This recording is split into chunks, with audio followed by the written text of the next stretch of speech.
AP assembly సమావేశాలకు YCP డుమ్మా కొట్టినా చివరకు ప్లస్ అయిందా?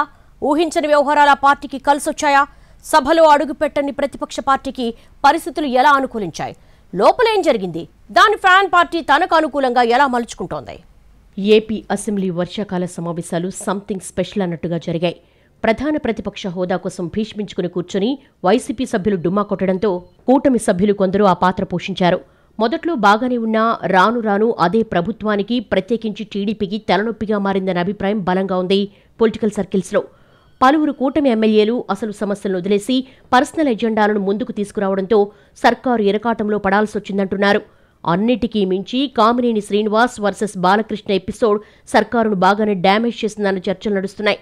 అలాగే కూటమి పార్టీల మధ్య అనుమాన బీజాలు నాటడానికి ఉపయోగపడిందన్న అభిప్రాయంతో ఉన్నారట వైసీపీ నాయకులు. చంద్రబాబు దగ్గర మంచి మార్కుల కోసం ప్రయత్నించిన కామినేని జగన్ పేరు తీసుకొచ్చారని, అందులోకి బాలకృష్ణ ఎంట్రీతో రచ్చ రంబోలా అయిపోయి తమకు ప్లస్గా మారిందన్న మాటలు వైసీపీ వర్గాల నుంచి వినిపిస్తున్నాయి. ఈ వివాదంలోకి చిరంజీవి ఎంట్రీ ఇచ్చి తనకు అవమానం జరగలేదంటూ క్లారిటీ ఇవ్వడం, ఆర్ నారాయణమూర్తి లాంటి సీనియర్ యాక్టర్ దానికి బలం చేకూరేలా మాట్లాడడంతో మర్యాదకు సంబంధించి ఇన్నాళ్లు కూటమి నేతలు మాట్లాడినవన్నీ అబద్ధాలేనని తేలిపోయిందని అంటున్నారు ఫ్యాన్ లీడర్స్. చిరంజీవి జనసేనలో లేకపోయినా ఆయనను తమవాడిగానే భావిస్తూ ఉంటారు ఆ పార్టీ సభ్యులు. ఆయన కూడా ఆ మధ్య ఒకప్పటి ప్రజారాజ్యమే ఇప్పటి జనసేన అన్నట్టు మాట్లాడారు. అలాంటి తమ అధినేత సోదరుణ్ణి టీడీపీ ఎమ్మెల్యే బాలకృష్ణ అసెంబ్లీలో సంబోధించిన విధానంపై మెగా అభిమానులు, జన సైనికులు కూడా సీరియస్గానే ఉన్నట్టుగా సమాచారం. కొంతకాలంగా టీడీపీ జనసేన మధ్య క్షేత్రస్థాయిలో కొన్ని ఇబ్బందులున్నా అగ్రనాయకత్వాలు సర్ది చెప్పుకుంటూ వస్తున్నాయి. కానీ ఈ తాజా వివాదంలో ఎవర్నీ ఎటూ సముదాయించలేక సతమతమవుతున్నట్టుగా చెప్పుకుంటున్నారు. ఇదే సమావేశాల్లో కాలుష్య నియంత్రణ విషయమై TDP MLA Bonda Uma, deputy CM Pavan మధ్య తేడాలొచ్చినట్టు కనిపించింది. మరోవైపు టీడీపీ సీనియర్ ఎమ్మెల్యే గోరంట్ల బుచ్చయ్య చౌదరికి, జనసేన మంత్రి నాదెండ్ల మనోహర్కి మధ్య కూడా అసెంబ్లీలో ఇలాంటి సీనే రిపీట్ అయింది. సరే, అదంతా సర్దుకుంటోంది అనుకునేలోపే కామినేని పాత పాట పాడడం, అది ఆరునొక్క రాగంతో వినిపించడానికి బాలకృష్ణ తరవంతు స్వర వాద్య సహకారాలు అందించడం తీవ్ర దుమారం రేపింది. అటు రాజధాని అమరావతిపై కీలక వ్యాఖ్యలు చేశారు బీజేపీ ఎమ్మెల్యే సుజనా చౌదరి. ఏపీలో ఎన్డీఏ ప్రభుత్వం వచ్చి 16 నెలలు కావస్తున్నా వైసీపీ ప్రభుత్వ పాలనను తలపించేలాగానే పాలన సాగుతోందంటూ డోస్ పెంచి మాట్లాడారు సుజన. ప్రత్యేకించి అమరావతి రైతుల ప్రస్తావన తీసుకురావడం కూటమిలో కాకరేపింది. అలాగే శాంతి భద్రతల విషయంలో హోంశాఖను టార్గెట్ చేస్తూ కొందరు టీడీపీ ఎమ్మెల్యేలే మాట్లాడటం లాంటివి ప్రభుత్వాన్ని ఇరుకున పెట్టినట్టుగా చెప్పుకుంటున్నారు. ఎమ్మెల్యే కాకుండా కొందరు మంత్రులు కూడా ఇష్టానుసారం మాట్లాడి ఇరుకున పెట్టారని, అందుకే చంద్రబాబు రియాక్ట్ అయి క్లాసులు తీసుకోవాల్సి వచ్చిందన్న అభిప్రాయం బలంగా ఉంది రాజకీయ వర్గాల్లో.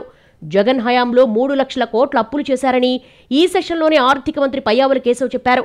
కానీ మండలిలో మాత్రం మంత్రులు టీజీ భరత్, అచ్చెన్నాయుడు వైసీపీ హయాంలో 9 లక్షల కోట్ల అప్పులు చేశారని మాట్లాడటం విమర్శలకు తావిచ్చింది. వైసీపీ హయాంలో రోడ్ల నిర్మాణం విషయమై కూడా టీడీపీ సభ్యుల విమర్శలకు మంత్రి బీసీ జనార్దన్ రెడ్డి వివరణకు పొంతం లేకుండా ఉంది. వైసీపీ అధికారంలో ఉన్నప్పుడు 32% మేర రోడ్లు నిర్మించారని మంత్రి క్లారిటీ ఇస్తే, సభ్యులు మాత్రం అసలేం జరగలేదన్నట్టు మాట్లాడటం చూసిన జనమే డిసైడ్ చేసుకుంటారన్న అభిప్రాయం వైసీపీ వర్గాల్లో వ్యక్తమవుతోంది. ఇక మెడికల్ కాలేజీల సంగతి సరే, ఇలా ప్రతి విషయంలోనూ తాము లేని అసెంబ్లీలో ఒక రకంగా, ఉన్న శాసనమండలిలో మరో రకంగా ప్రభుత్వం వైపు నుంచి సమాధానాలు వచ్చాయని, ఇదే విషయాన్ని ఇప్పటికే ఎస్టాబ్లిష్ చేయడంతో పాటు ఇక ముందు కూడా జనంలో చర్చకు పెట్టి నిర్ణయాన్ని వాళ్లకే వదిలేయాలని వైసీపీ పెద్దలు భావిస్తున్నట్టుగా సమాచారం. గతంలో ఎప్పుడు ఇంత తీవ్రస్థాయిలో సభా వ్యవహారాలు వివాదాస్పదం కాలేదని, తొలిసారి చంద్రబాబు ఇమేజ్ డ్యామేజ్ అయ్యేలా సభ నిర్వహణ ఉందన్న అభిప్రాయం బలపడుతోందని అంటున్నారు పరిశీలకులు. ఇలా ఓవరాల్గా చూసుకుంటే తాము సభలో లేకున్నా అసెంబ్లీ వర్షాకాల సమావేశాలు తమకు కలిసొచ్చినట్టుగా భావిస్తున్నారట వైసీపీ లీడర్స్. ప్రతిపక్ష సభ్యుల అవతారం ఎత్తిన కూటమి సభ్యులు ప్రభుత్వానికి లేనిపోని సమస్యలు సృష్టించారని, రికార్డెడ్గా బుక్ అయ్యారన్నది ఫ్యాన్ పార్టీ పెద్దల భావనట. అనూహ్యంగా టీడీపీ వర్సెస్ జనసేన, టీడీపీ వర్సెస్ బీజేపీలు అన్నట్టుగా మారి తమ వ్యూహం 100% వర్కౌట్ అయిందని హ్యాపీగా ఉందట వైసీపీ అధిష్టానం.